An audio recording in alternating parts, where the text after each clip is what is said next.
Você já ouviu falar de um livro da Bíblia que parece uma lista sem fim de nomes e números, mas que esconde segredos sobre fé, rebeldia, milagres e o próprio coração humano? O livro de Números é muito mais do que parece. Ele revela por que alguns caminham em círculos a vida inteira e nunca chegam à terra prometida. Milhares morreram no deserto não por falta de alimento, mas por escolhas que continuam sendo feitas hoje. O livro de Números traz alertas que você precisa entender agora, antes que repita os mesmos erros, e fique preso numa jornada que deveria ter terminado há muito tempo. Imagina passar 40 anos vagando sem destino, com promessas nas mãos e o coração cheio de dúvidas. O livro de Números é como um espelho que escancara as lutas internas de quem acredita, mas ainda hesita. É sobre confiar ou recuar. E no fim, todos nós estamos marchando entre a promessa e o deserto. Imagine um imenso acampamento no meio do deserto. Milhares de tendas organizadas em fileiras precisas, formando uma estrutura que mais se assemelha a uma grande cidade itinerante. O sol escaldante se derrama sobre as dunas douradas, enquanto o vento quente sopra, levantando pequenas nuvens de poeira entre as tendas. No centro de tudo, uma tenda se destaca. Não é uma tenda comum, mas o tabernáculo, a morada simbólica do próprio Deus. O povo de Israel, recém-liberto da escravidão no Egito, está em uma fase de transição. Eles foram resgatados por Deus, testemunharam milagres inimagináveis, atravessaram o mar em terra seca e viram seus opressores serem derrotados, mas ainda não chegaram ao destino final, a terra prometida. Entre o passado de escravidão e o futuro de liberdade, existe um deserto, e é nesse deserto que suas identidades são moldadas. O livro de Números nos transporta para esse momento crucial da história de Israel. Ele não apenas narra eventos, mas revela princípios profundos sobre identidade, propósito e a jornada da fé. O primeiro evento marcante é o censo, uma contagem de todos os homens aptos para a guerra. Aos olhos modernos, pode parecer apenas um levantamento demográfico, mas para Israel, isso significava muito mais. Esse censo não era apenas uma questão administrativa, era um selo de pertencimento.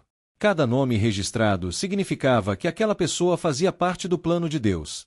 Em uma multidão tão grande, cada indivíduo poderia se sentir insignificante, mas o ato de ser contado reforçava uma verdade essencial: ninguém ali estava por acaso. Pense nisso no contexto atual.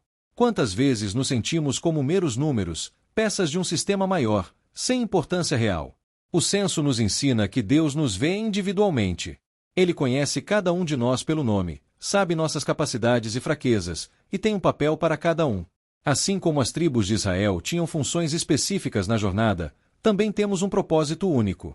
Alguns estavam destinados a lutar, outros a servir no tabernáculo, e todos tinham um lugar no plano divino. Isso nos lembra que, independentemente do que fazemos ou onde estamos, nossa vida tem significado. Mas o censo não foi a única organização que Deus estabeleceu. Havia uma estrutura meticulosa para o acampamento. As tribos não estavam dispostas ao acaso, mas organizadas de forma que o tabernáculo ficasse no centro, e ao seu redor, as famílias se posicionavam conforme Deus havia instruído. Esse detalhe pode parecer meramente logístico, mas carrega uma mensagem poderosa. A presença de Deus deveria ser o centro da vida do povo. Tudo girava ao redor dele. Agora pense na sua vida. Qual é o centro da sua existência? Suas decisões, sua rotina, seus valores, tudo isso orbita ao redor de algo. Para Israel, a organização do acampamento era uma representação física de uma verdade espiritual. Deus deveria estar no centro de tudo. Quando ele é o ponto focal, a vida encontra ordem e sentido. A caminhada de Israel pelo deserto não foi apenas física, mas espiritual. Eles enfrentaram escassez de recursos, incertezas e desafios constantes. O deserto é um lugar de teste. Não há comida farta, não há rios para saciar a sede. Cada dia é uma batalha contra o calor, a fome e a insegurança. Mas, em cada dificuldade, Deus demonstrava sua fidelidade. Água brotava de rochas, maná caía do céu todas as manhãs, codornizes apareciam em abundância para alimentar a multidão. Cada provisão era um lembrete de que, mesmo no deserto, Deus cuida de seu povo. Mas essa dependência também revelava o coração dos israelitas. O deserto expõe nossas verdadeiras intenções. Quantas vezes murmuramos quando as coisas não saem como planejamos? O povo de Israel fez isso repetidamente. Eles se queixavam da falta de comida, da dificuldade da jornada e até mesmo duvidavam da liderança de Moisés. O coração humano tende a se rebelar quando as circunstâncias não são favoráveis. Em vez de lembrar dos milagres, eles se concentravam nas dificuldades. Em meio a essa jornada, surge um episódio dramático: a rebelião de Corá. Ele, junto com Datã, Abirão e 250 líderes influentes, se levanta contra Moisés e Arão, questionando sua autoridade. Mas a questão real não era apenas sobre liderança, era sobre orgulho e insatisfação. Corá não estava interessado no bem do povo, ele queria poder para si mesmo. Deus conhece os corações. O julgamento divino foi severo e imediato. A terra literalmente se abriu e engoliu Corá e seus seguidores. Imagine o terror desse momento: o chão rachando, um estrondo ensurdecedor, poeira subindo enquanto aqueles que desafiaram a ordem divina eram tragados pelo abismo. O silêncio que se seguiu deve ter sido ensurdecedor. Agora pense nisso na sua vida. Como lidamos com a insatisfação?